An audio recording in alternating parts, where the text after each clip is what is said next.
Alright, what's up guys? Gage here from Fit Life Training, and we're at Fit Plus once again with Andy.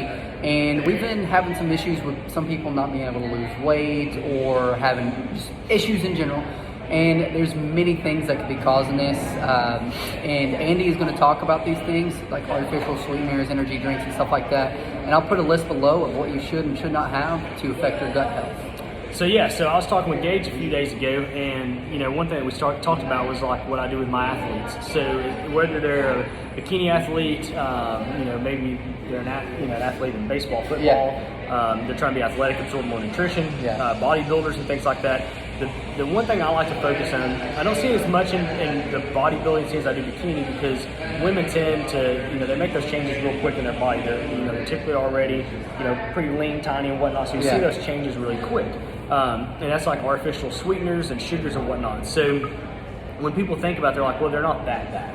It can't be that bad. There's not a lot of sugar in it. It's not going to affect your body. Well, the downside to it is, while it's not going to affect you in the terms of, it's got 28 grams of sugar, this has 0, it's your gut health. It's how your body absorbs everything. So when you think about that, going and drinking a Coca-Cola and then going and eating, say, your grilled chicken breast and broccoli and all that, how's your body going to absorb it? It's going to be pretty rough. You're just throwing a ton of sugar with a Coca-Cola and whatnot. However, when people are like, well, I just had this, Bang or Rain or, this energy drink of mine with lunch. Well, you're affecting your gut health. So your body's not going to absorb the nutrition as good as it would if you were just drinking water. But the big issue always comes up, well, I can't drink water. I can't, I need energy. I need something to get me going. What would you do for that? So for me personally, I'm real big on, just black coffee. Taking a shot of espresso. Even though people are like, man, a straight shot of espresso tastes like garbage. I love it. I drink black coffee and I absolutely love it. It's one of those things that it's good. It does have some actually good properties. If you Google the benefits of coffee, you don't want to drink like a whole pot. Drinking 1 or 2 cups a day, it's actually good for your body.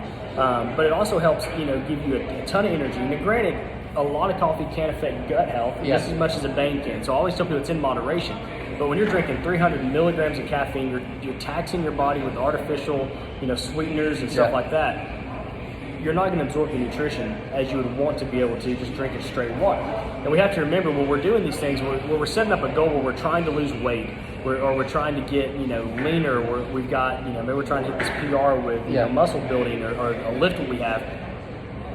That should be our main focus. So for me, that's what I tell my clients. This is your main focus, is to lose weight to get to this point. Don't let the way a drink tastes get in the way affect that. We're not, yes, we are eating for taste to some extent. No one wants to eat or drink anything that isn't good. But, remember that we're also eating for performance. We're drinking for performance. Everything is based on performance with what you're trying to do. Depending on your goal. Exactly. So with people, let's say this. So say I have a lot of women, they're eating a lot right now. And a lot of them complain about not losing X amount of weight, which I don't like weight in general, but it's all about inches.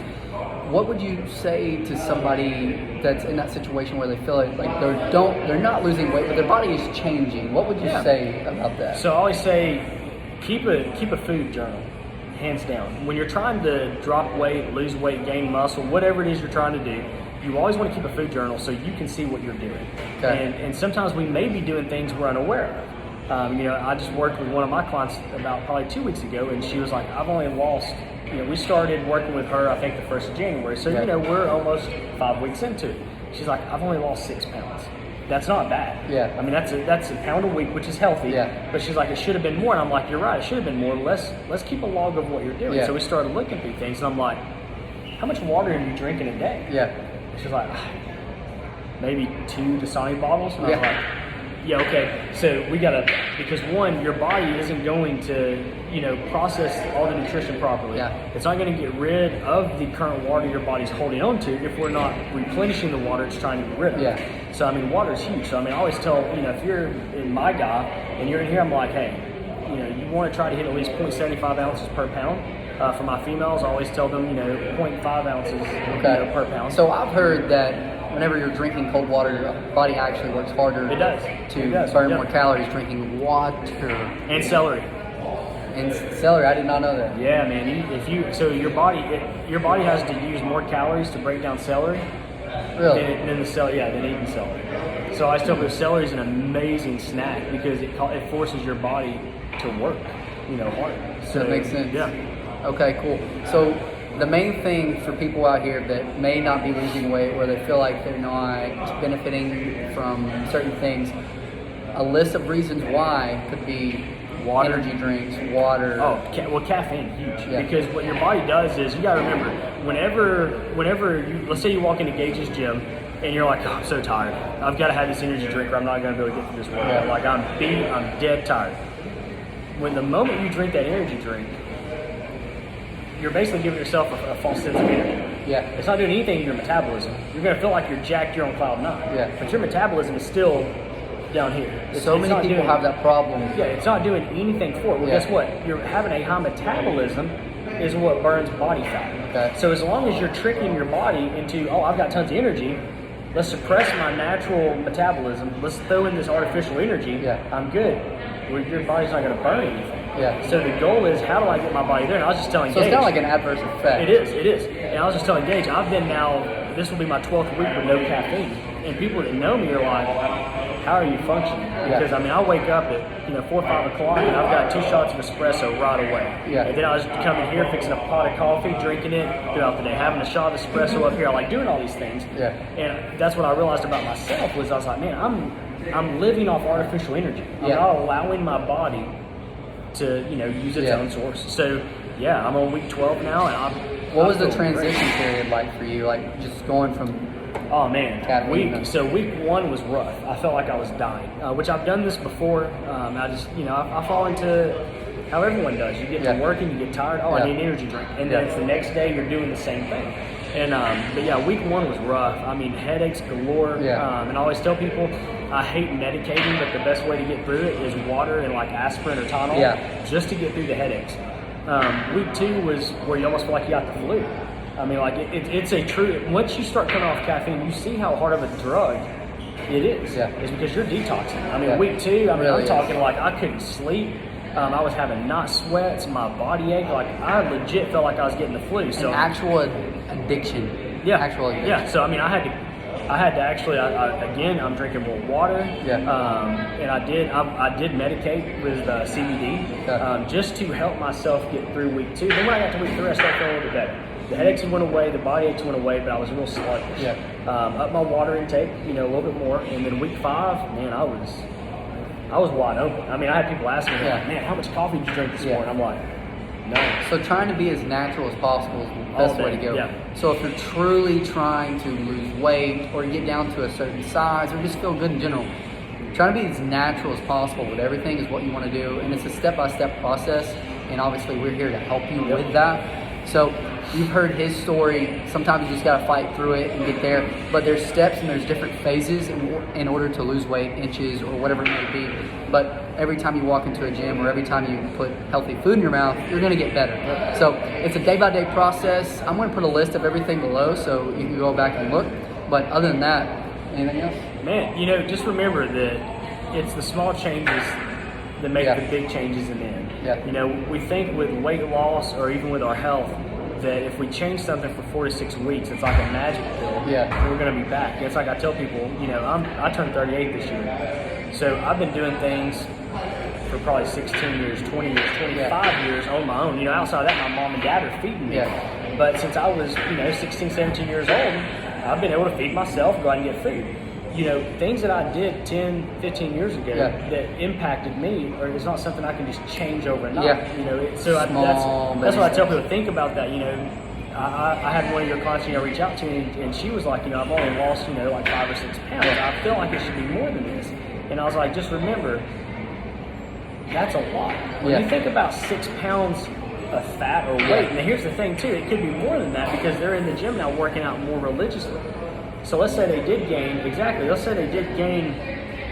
say they lost 6 pounds. What if they really lost 10, but 2 and 3 pounds their body's retaining with Yeah. water because their muscles are getting worked more, there's more repair. And that's what I tell people is, when you're working out, you're naturally going to retain a little bit more water Yeah. because your muscles are having to heal themselves. You Yeah. need that water in there. You need the, So that's where weight fluctuates a lot. Exactly. You'll have time. That's why the moment people quit working out, like if you stop working out today and you went a full week, you'd probably drop 2 or 3 pounds. It's not that you lost 2 or 3 pounds of fat or even 2 or 3 pounds of muscle. Your body was just getting rid of the excess water that was holding on to. So, it's not a marathon. I mean, it's not a sprint. It is a true marathon, and it's a marathon for your health. So when you're taking somebody, say they have a decent frame on them. I mean, even if we're talking about a bodybuilder or just a normal person in general, and they want a dramatic transformation from day one, just getting started to when, how long of a process are we looking at? Because I want to be realistic with everybody, because people think it's going to happen quickly. Man, so I'll use 3 people as an example. One is my wife. If you guys know me or have followed my wife, she's always been into fitness. So, she was extremely, extremely fit prior to having our first kid. Well, when we had Lainey, she had, about 6 or 7 months where, her body was just going through all these hormonal changes and everything. And then she got back to normal. She didn't have, a 6-pack. She didn't have a 4-pack. I mean, she had nothing.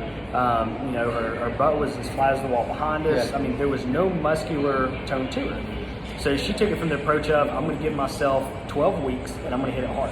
Now, when I say hit it hard, I'm talking about making sure that she was getting 8 hours of sleep every single night. She was doing her cardio, 3 to 4 days a week. She was working out, once a day. The food was perfect. So nothing liquid entered her body unless it was water, period. There was no added sugars, salts, nothing on any of her food. And she didn't eat any artificial sweeteners or anything. So she was religious. She was as dedicated as you could get. In 12 weeks, and I've uploaded the picture on Instagram before. It's on Hannah's Instagram and her Facebook page. I'll tag her. She had almost an 8-pack. I mean, completely shredded. At that time, I said to all my friends that I don't have a single friend that is as lean as her. Like, I mean, I could grab her skin and pull it from her ab wall. And, I mean, it was insane. Her legs were just completely jacked. I mean, she felt great. She was running good. Took her 12 weeks. And that was like, and I'm talking, that is someone who was straight dedicated to water only, no added sugar, salts, that for 12 weeks. So, I always tell people, if you've got someone that's doing this in 6 to 8 weeks and they think they're going to get that type of results, then you've got to cut out all this other stuff. Was she having like a cheat day or anything in between? 0. So she was 12 weeks. 12 weeks, hands down. Nothing. But because that was her goal. She made that her goal, and she made herself a promise, because the way she looked at it was she knew that if she's in this and she gets into 2 months, she could already been that much closer had she just cut out these little things. All right. Well, then I've got someone. So, like, I'll use Brandy Johnson. Brandy Johnson was one of my bikini girls who came to me, who had only done like CrossFit stuff, never really been like in a true like gym type atmosphere to work out for bodybuilding and bikini and all this stuff. She had never really dieted hard before or anything. And her transformation was like, I want to say 3.5 months. And she went from being, you got a second? I'll show you. We'll clip the video if you have to. So this is, it's actually on here, because I was just talking to a friend of mine about her. And this is literally being head on with everything, hitting everything right on the head, and not skipping a meal or going out to get Frosties or whatever it is. It depends on what your goal is. If you're looking for a lifestyle, obviously you can throw that in there, but if you're really trying to see fast results, this is what you do. That's her, and that's in a matter of like 3 months. Jeez. And so it can be done. Oh, and people were like, oh, well, I mean, she was just really tiny. Like she wasn't carrying a ton of muscle because she's a bodybuilder and lean. Hold up, watch this. There's not. I mean, jeez. Look at the guns on her in the back. I mean, so there's her. So I said that was around 3.5 months, give or take. And then the last person I'm going to mention is my friend Candace Wilson. So Candace is one of my competitors that I worked with, and basically, so you'll love this picture. So this right here, what you see is 5 days. That's 5 days? That's 5 days difference. We documented that. So I'll show this here. So that's 5 days difference there. And that was, all we did here was just cutting out, like you'll see right here, FYI, 0 supplements used. This was food and training. This was strictly water and food. So when we're talking about her food, what did her food look like? It was a combination of chicken, steak, and fish. and then the only source of carbs that she got was brown rice. Okay. That was it. And it was just That was how many it. times a day? 3 times a day. Did she have any snacks in between? What would Water. water is a Water. snack? And I mean, this was her when she won. She won 2 competitions that day. But then I was going to show you just one more picture here where we talk about. I mean, you could see this was, you know. Yeah. I mean, it's a good build. So it can be done. I mean, it can be. It just depends on what your goal is and how hardcore you want to get with it. Yeah. That's some people don't want to cut out a drink. Some people Yeah. don't want to cut out a snack. But I always tell people, it's what are you working towards? If you're just working towards feeling better, you don't have to do this stuff. You know, Yeah. this is bodybuilding stuff. You know, you may not want to be a bodybuilder. And then for the guys, I'll show them this because this is always a fun one here. So this is one of my guy clients. Okay. Yeah. So this is Jeremy. You see right there. And Jeremy was the same way. So up here, you know, he's just a typical workout guy. Who just wanted to lift to get big and ate whatever. And then obviously you can see here the difference. And again, we cut out supplements, artificial sweeteners, sugars, and just stuck with food and water. And how long was that? This transformation here with him was right at, I think, 17, 18 weeks. So, I mean, so when you see... It's not a 4-week plan. It's not a 6-week plan. It's sticking to it consistently. It is, and you've got to, like, you've got to want it. And when I say you've got to want it, it's got to be that priority of yours. For me, being that jacked and lean isn't a priority of mine. Exactly. I got 3 kids and a business. All I do is I want to feel good and I want to be healthy. All right, well, I can see by watching your videos and the updates from the people who are doing the competition, they're already feeling good. Yeah. Because I remember them on week 1, you're posting videos and those people in there were like, I mean, they're gassed. Yeah. And now I'm watching it and they're, Zooming. I mean, they're going through it. So don't always think, oh, because I'm not losing the weight, I'm not making progress. Because guys, I'm personally watching you from afar and I've seen the progress. Yeah. So if I've seen that progress, they've got to feel it. Like they have to feel the progress. They're feeling something. I love it. So yeah, man, that's really it. I've got here's one of the pictures of Hannah from their last pregnancy. That's awesome. So To my pregnant women's, it can be done. So that's from a 53.5-inch pregnant belly to a 22.6-inch waist. Wow. There. And the time difference between all of this was right at 8 months. So, I mean, like I said, it can be done, but it's not a 4 to 6 week thing. I mean, it truly is a lifestyle change for 3 to 4 months. Yeah. But man, I mean, if that's your goals, you'll thank yourself when you're done. Because, I mean, I've got several people who have come in here, and their goal's always been, I want to lose 50 pounds. Yeah. You know, because that's their goal. Then a year goes by, and I'm like, how much did you lose in last year? They're like, I gained 3 pounds. It's like, so you had a whole year go by where you wasted that opportunity because why? Because you wanted to eat some cake, you wanted to go out with friends, and like I said, if that's what you want to do, then do it. But also, no, you're not going to lose the 50 pounds. Yeah. You know? Yeah. So Cool. Well, other than that, I think I'm about to make another video real quick. I'm going to go on a different subject. But other than that, guys, I hope this video is informational for you and you get a lot from it. Sorry it was so long. I'm going to upload this to YouTube, by the way, too. So other than that, peace out. We'll talk to you later. you'll have a good one.